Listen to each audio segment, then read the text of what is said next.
Seguimos tomando el rumbo de la tarde. Definitivamente necesitamos que tú te conectes con nosotros aquí en Rumba FM al 809-682-9850. Y si estás en el exterior escuchándonos, 1-833-380-0062. Y nos siguen en la página web a través de www.rumba985.com, en Instagram y en Facebook con el usuario Rumba985FM y en Twitter @Rumba_985FM. Y tomando el turno, ahora le toca el turno para el comentario de la tarde a nuestro querido amigo Juan Carlos Guerra. Bien, buenas tardes de nuevo a todos los que nos escuchan a esta hora en Tomando el Rumbo. A propósito de BAM, yo quiero hoy hablar de un tema que se ha convertido en un discurso cliché de casi todos los políticos. Se trata del endeudamiento externo. Siempre el político que está en oposición sataniza el endeudamiento. Pero ¿qué pasa? Tan pronto llega al poder, repite la misma política. Y eso se debe única y exclusivamente a una razón: que no hay un país en el mundo que pueda desarrollarse si no se endeuda.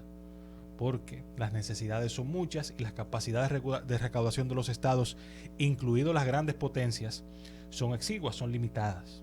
Y por eso hay que acudir siempre a financiamiento.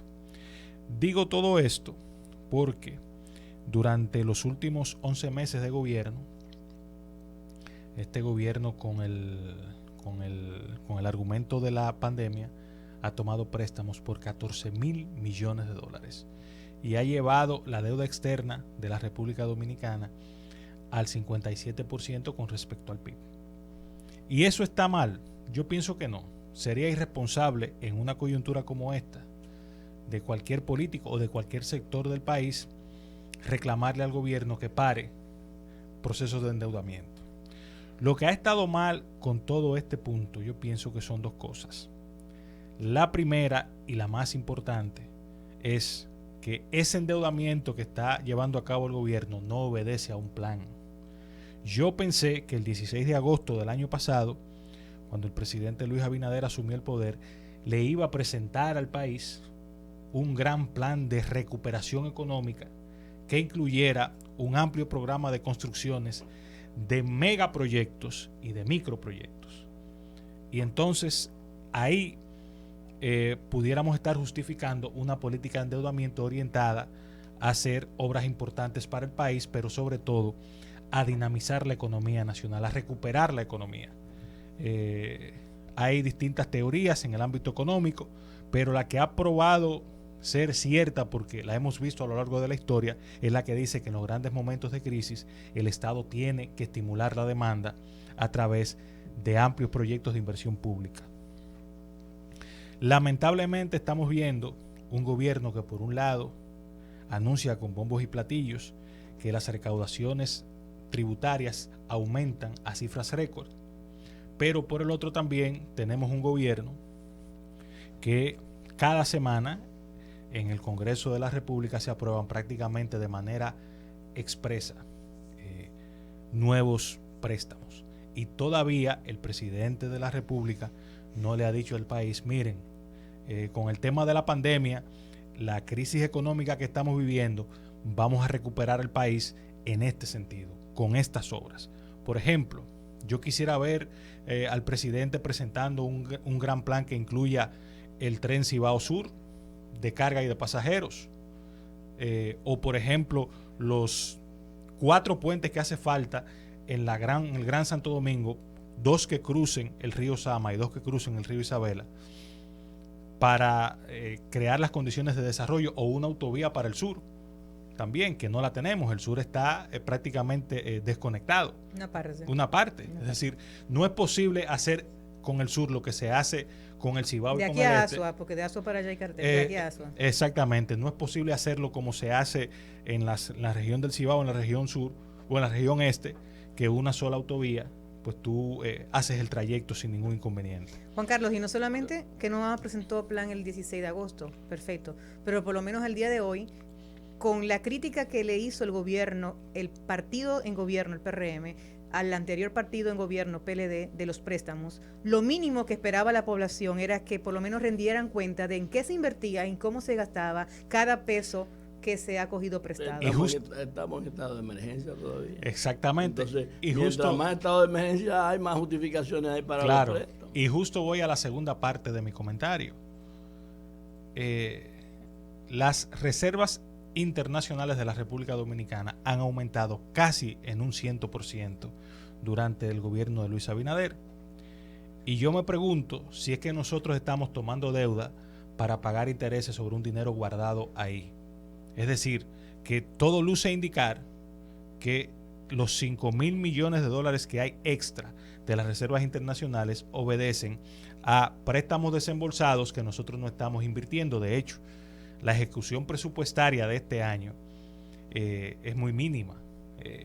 Solamente se ha limitado, según un propio informe de la Dirección General de Crédito, se ha limitado única y exclusivamente a dos cosas: a gasto corriente y a pago de intereses. Es decir, no hay gastos de capital en la ejecución presupuestaria del año 2021 y ya vamos en más de la mitad del año. ¿Sabes que eso me recuerda a mí, a una amiga que tenía mi abuela en Salcedo, que tenía una cajita de madera en la que ella guardaba todo el dinero y la casa se le estaba cayendo, el zinc estaba lleno de hoyo, no tenía estufa buena, no tenía plato bueno, todo caqueado, no se vestía bien, pero tenía una cajita con dinero? Entonces a un gobierno no le sirve el tema de tener guardado dinero, sino que se vayan a la parábola bíblica. Aquel padre que le dio a 3 hijos 10 pesos a cada uno, vamos a decir, ¿verdad? Uno se lo devolvió entero. O sea, no aumentó ni nada los 10 pesos que tenía. Uno se lo gastó completo y el otro lo puso a producir. Entonces, para multiplicarlo, y un Estado lo que tiene que hacer es el dinero, y mucho más cuando es para coger prestado, buscar los mecanismos para producir riquezas y aumentar. Exactamente. Y dar servicios. Entonces, también tenemos dentro de esa misma óptica que probablemente en el último trimestre de este año nos veamos envueltos en la discusión de una reforma fiscal. Y si este gobierno, que uno lo ve sin planes, con altos niveles de endeudamiento, con una economía que ahora es que está rebotando. Y escúchame, antes de eso, va un presupuesto complementario. Porque entonces, ¿en qué gastamos todo el dinero de un billón, más o menos? ¿Cuánto es que el presupuesto nacional? Casi un billón. Casi un billón. Un trillón. Un trillón. Para que la gente sepa, un trillón es un 1 seguido de 18 de 18 ceritos. Entonces, un trillón, ¿verdad? Tenemos de presupuesto. Dice tú que hay una ejecutoria presupuestaria débil. La ejecución presupuestaria es débil. No me crean mucho en la cifra. No, en sentido general. Pero en sentido general es de alrededor del 43%. Es débil. Significa que también una gerencia que no ejecuta lo que ellos mismos planifican y que lo planifican supuestamente con la capacidad de prever cómo es obtener ese dinero porque un presupuesto en letra no significa que sea el ejecutorio.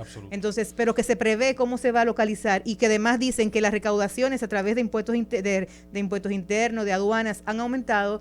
Entonces, ¿cómo me dicen a mí que necesitan un presupuesto complementario cuando tienen alrededor de un 40% de ejecución presupuestaria? Y no solo eso, el endeudamiento no es malo. Yo, no critico el endeudamiento. A mí me parece que es una herramienta importante y que todo gobierno responsable debe tener una política de endeudamiento productivo.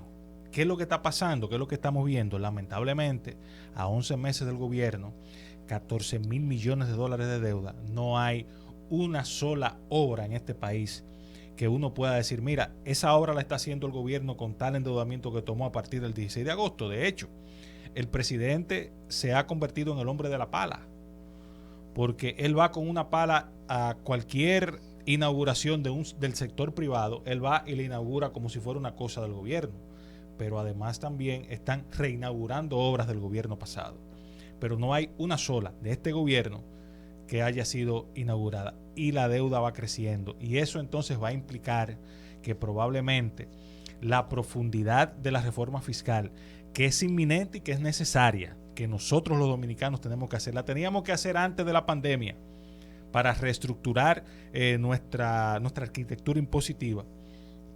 Ahora, luego de la pandemia, con una economía que se cayó en un 13%, porque Si decreció en 6 y había crecido en el 2019 en 7, son 13% del PIB que tenemos que salir a buscar. Y mientras tanto, ese déficit fiscal creciendo. Y ahora entonces si le sumamos una carga por intereses de deuda y de una deuda que no se está utilizando de manera productiva para la gente, pues cuando viene a ver, vamos a tener una propuesta de reforma fiscal que va a provocar en la República Dominicana una situación muy parecida a la que está viviendo Colombia. Y a todo esto en el Congreso de la República, tanto en la Cámara Baja, que es la Cámara de Diputados, como en la Cámara Alta, que es el Senado, quienes hablaban en contra de los préstamos y levantaban las banderas en contra de los préstamos y criticaban el gobierno pasado por los préstamos, hoy con las dos manos aplauden rápidamente los préstamos en el Congreso. Para analizar.